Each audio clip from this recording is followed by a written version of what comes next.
நான் ஜெபிக்கிறேன், எனக்கு ஒரு அடையாளத்தை தாரும். பராக்கிரமசாலியே, இந்த பலத்தோட போ, கர்த்தர் உன்னோட இருக்கிறார். கர்த்தர் என்னை யுத்தத்துக்கு அழைக்கிறார். யாரெல்லாம் என்னுடனே வருவீர்கள்?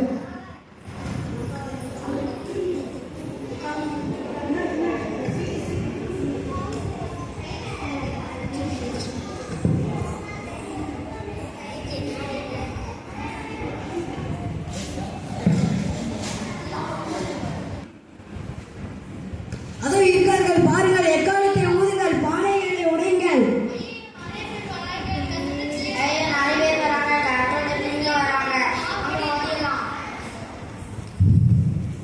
எக்காலம் ஊதப்படுகிறது, பானை உடைக்கப்படுகிறது, எதிரிகள் தோற்று ஓடுகிறார்கள்.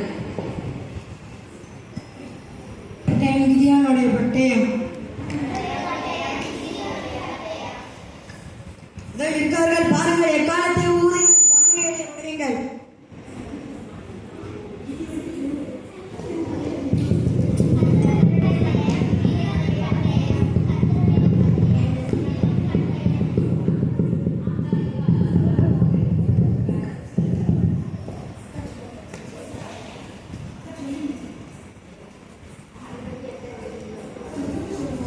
விசுவாசத்தில் நிலைத்திருங்கள். கிதியோன் விசுவாசத்தில் நிலைத்திருந்து கர்த்தரிடத்தில் ஜெபித்ததனால் ஜெயத்தை பெற்றுக்கொண்டார். அதே போல நாமும் நம்முடைய வாழ்க்கையிலே ஜெபத்திலே உறுதியாய் தரித்திருந்து விசுவாசத்திலே நிலைத்திருப்போமானால் ஜெயத்தை பெற்றுக்கொள்ள முடியும்.